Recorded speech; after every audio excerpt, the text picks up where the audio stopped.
Spooky voice. Okay. Here we go.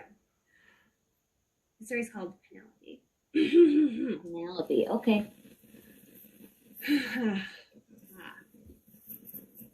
Penelope hated to be left home alone.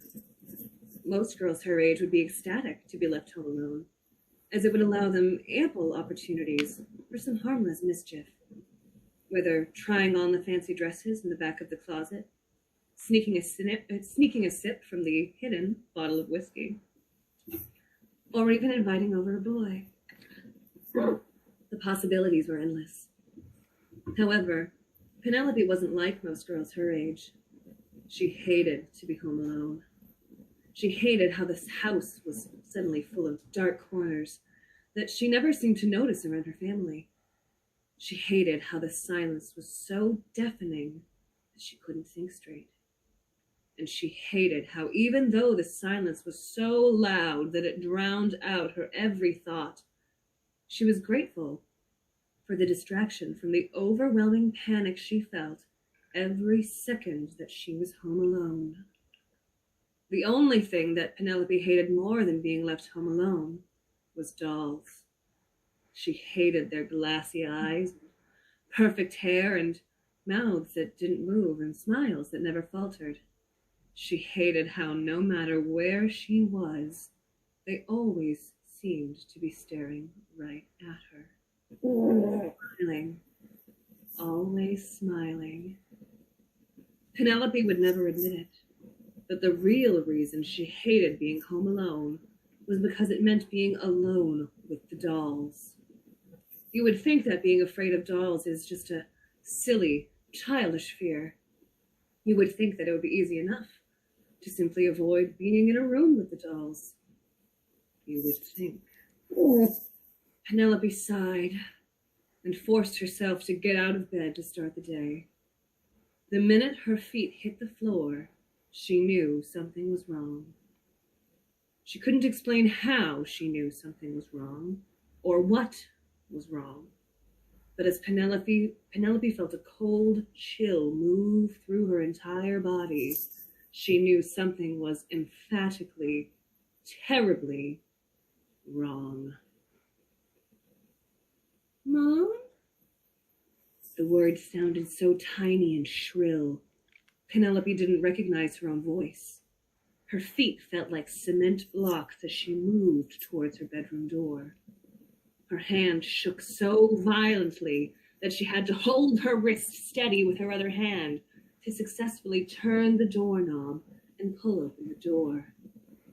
She was not prepared for the sight in front of her. A moment ago, her feet had felt as heavy as cement blocks.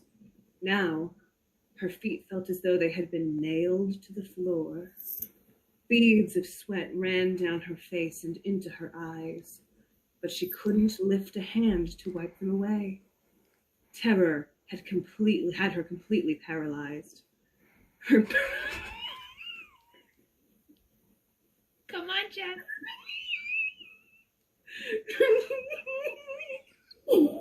Her bowels.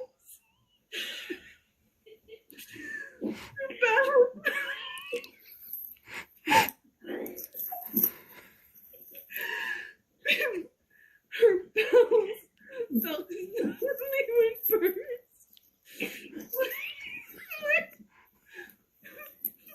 Like the first bite into a gushing spring.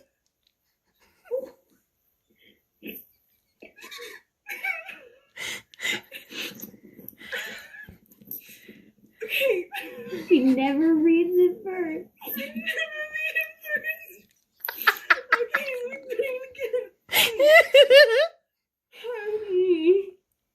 Her bowels felt as though they would burst, like the first bite into a gusher's fruit snack. The scream that she longed to release was stuck in her throat. The bodies of her mother, father, and baby brother were sprawled on the hallway floor. Blood was spattered everywhere. The walls looked like a monochromatic Pollock painting.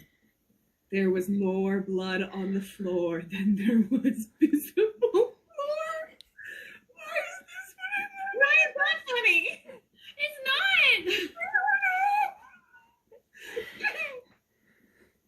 Seriously, I'm sorry.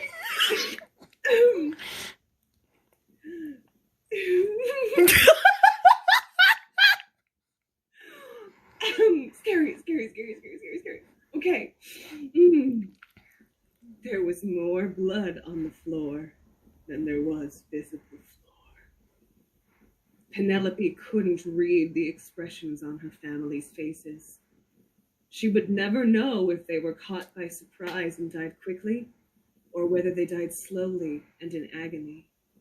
She prayed to whatever god might be listening that they were killed while they were sleeping, and never knew what their fate was to be. But Penelope would never know, because her family's heads were all missing. The scream that was stuck in Penelope's throat escaped finally, but all that came out was a strangled gasp. Her legs turned from cement to jello, and she crumbled to the floor. That's when Penelope saw the doll staring at her. With inhuman speed, it reached out its hand and enveloped Penelope's tiny body in its cold porcelain fist. The doll raised her up to its eye level, so Penelope could see her own terrified expression reflected in the doll's glassy, lifeless eyes. She knew this was the same expression her family must have had on their faces as they died, and she finally opened her mouth to scream. As the doll smiled its eternal smile, it slowly raised its other hand and reached out its thumb and forefinger as though it was about to pluck a petal off a rose. Just before the doll began to tug on Penelope's head, she noticed two more dolls watching.